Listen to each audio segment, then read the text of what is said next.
It began as a normal evening at Bondi Beach.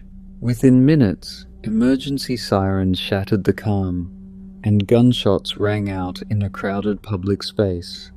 Violence begins in the mind, not at the scene.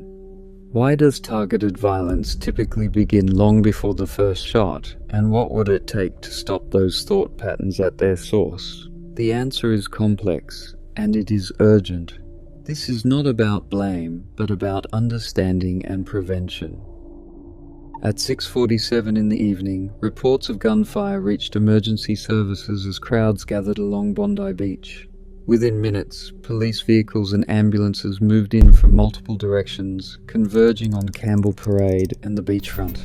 Officers established a cordon around the area, urging people to shelter indoors and avoid the scene. Specialist units, including bomb squad teams, were deployed to assess suspicious items found nearby. By 6:57 in the evening, police publicly confirmed an active incident and began updating the community. The rapid, coordinated response brought the area under control, as the investigation and medical care for those affected continued into the night. Bondi Beach, usually alive with families and friends, fell silent as police cordoned off the area. Public transport routes were diverted, local businesses closed early, and residents were urged to remain indoors. An improvised explosive device found in a vehicle was made safe by bomb technicians, preventing further harm. One attacker died at the scene, while another was arrested and taken to hospital under heavy guard. Authorities classified the event as a terrorist incident, heightening public concern across Sydney. The disruptions stretched late into the night, leaving a community confronted by the sudden loss of safety in a familiar place. Targeted violence rarely begins with action. It starts as a grievance, a deep sense of personal or collective injustice that settles in the mind. Over time, this grievance can become a fixation, dominating thoughts and narrowing perspective. Instead of fading, the perceived wrong grows sharper through rumination as the individual replays events and builds a narrative of unfair treatment. Cognitive distortions often follow. Ordinary frustrations are reinterpreted as deliberate attacks, and blame shifts outward. In some cases, online spaces and closed groups reinforce these beliefs. Algorithms and echo chambers can surround a person with content that confirms and amplifies their sense of grievance, cutting off alternative viewpoints.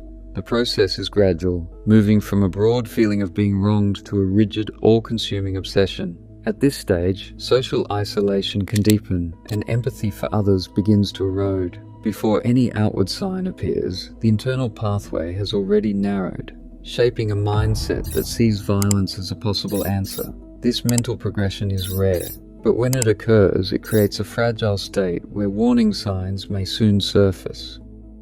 Criminologists studying targeted violence have identified a pattern known as leakage, moments when a person shares hints about their intentions before acting.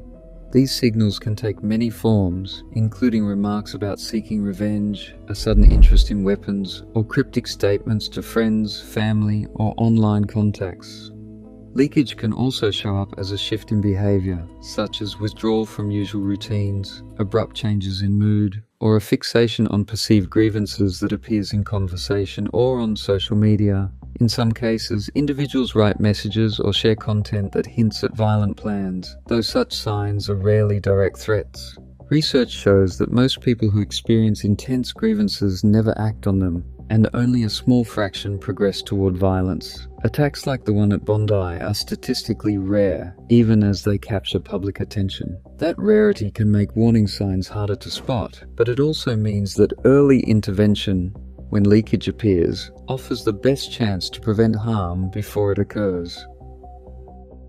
Preventing targeted violence requires more than quick reactions. Across Australia, structured frameworks bring together police, mental health professionals, and community organisations to spot and address risks before harm occurs.